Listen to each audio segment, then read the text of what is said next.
Muhammad Ali Afandi atas penyidikan kasus korupsi dana hibah Kadin Jatim dan TPPO atau tindak pidana pencucian uang yang menjerat ayahnya Lanyala Mataliti. Ini dia beberapa headline pemberitaan terkait Lanyala Mataliti yang akhirnya menimbulkan pertanyaan apakah kebal hukum, di mana Lanyala Mataliti sudah 2 kali memenangi gugatan pra-peradilan atas penetapan dirinya sebagai tersangka. Nah, dalam persidangan yang dipimpin Hakim Tunggal kemarin mengapul girsang, pengadilan membatalkan surat perintah penyidikan atau sprindik yang dikeluarkan dan surat penetapan tersangka yang dikeluarkan jadi termohon. Jadi batal lagi deh status jadi tersangka. Lihat dulu respon dari para netizen.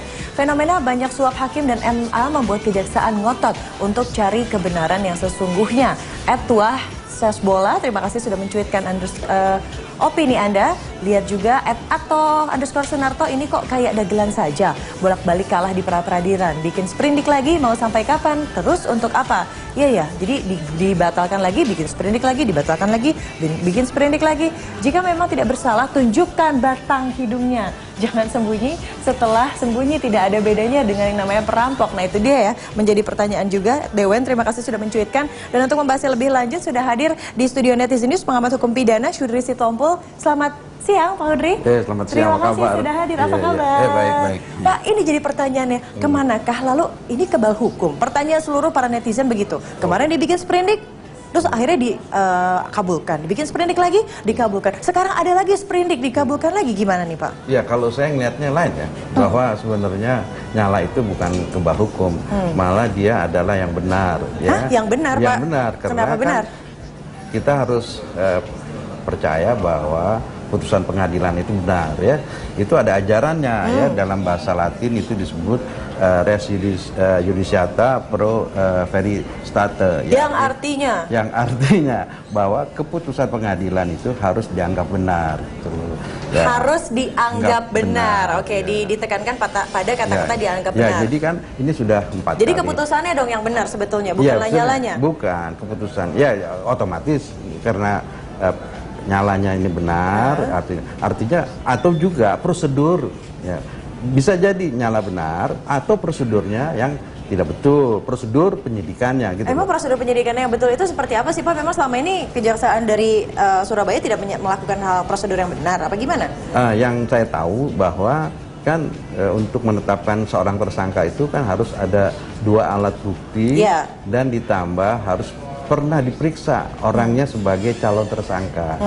Nah, jadi dalam putusan dalam perkara yang terakhir itu memang kan Nyala karena dia tidak ada kan nggak pernah bisa diperiksa, ya kan? Nah, pertanyaannya kenapa sampai nggak ada nih, gitu kan? Kan ada yang pertama, karena kan ini putusan pra-peradilan yang ketiga. Betul. Yang pertama itu kan dibilang bahwa perkara yang hibah korupsi Kadin itu waktu perkara itu sudah diputus atas nama terdakwa Dias kalau tidak salah, dan dinyatakan bahwa Dias itu sudah yang dinyatakan dia yang bersalah, dan di dalam dakwaannya dan tuntutannya dulu jaksa tidak pernah menyinggung nama Nyala gitu. Nah setelah perkara ini putus sudah lama, tiba-tiba karena ada kasus lain kasus lain yang artinya adalah kasus PSSI, oke. Ya kan, ada kasus ini tiba-tiba dinyatakan Nyala itu dijadikan tersangka karena ada bukti baru, ya kan? Nah, dibawa ke pra-peradilan. Coba kita lihat dulu nih Pak Hudri, ada kejanggalan-kejanggalan sidang Lanyala,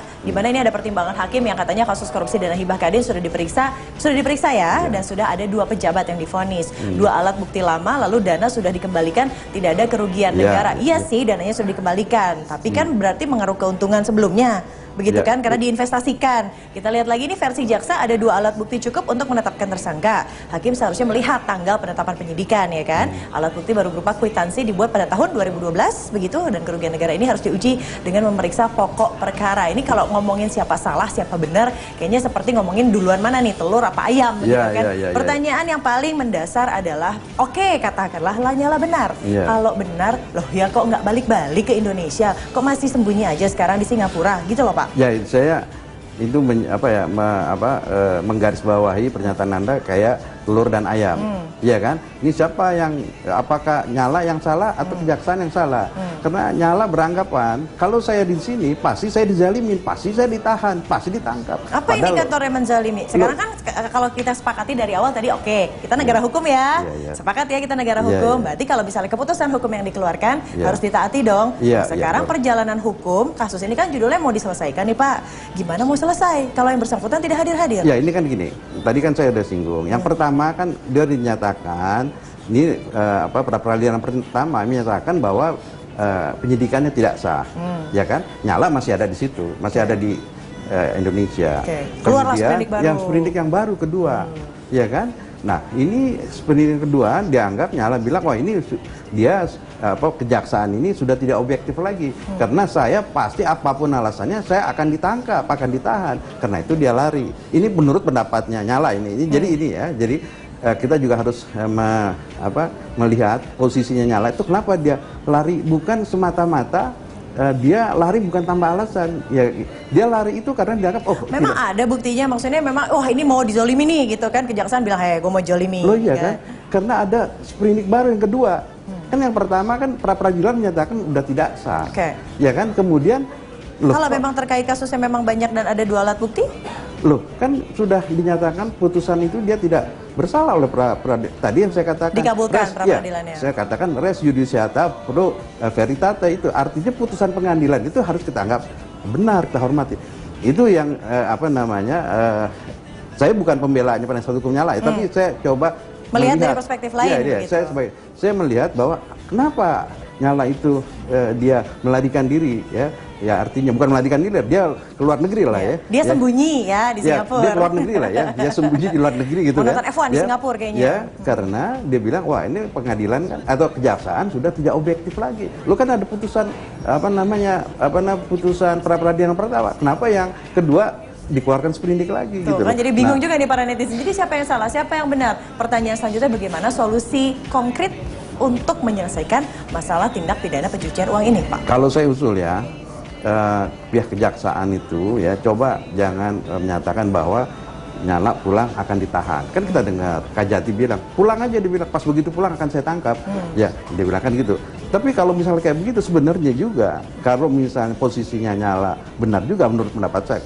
Walaupun katakanlah Nyala pulang terus ditahan, kan dibawa ke pra peradilan dan pra peradilan itu kan pasti akan mengeluarkan Nyala dari tahanan dan dinyatakan bahwa penahanan itu tidak sah. Ada satu kayaknya Pak yang bikin Lanyala pulang, mengetahui bahwa sanksi PSSI sudah dicabut. Nah, mungkin itu yang akhirnya akan membuat Lanyala pulang. Tapi terima kasih Pak atas perspektifnya. Kita juga mungkin bisa akan melihat dari sudut pandang lain. Terima kasih Pak Audrey sudah hadir di studio Netizen News, dan pemirsa Netizen News masih akan kembali selepas jeda berikut. Tetaplah bersama kami.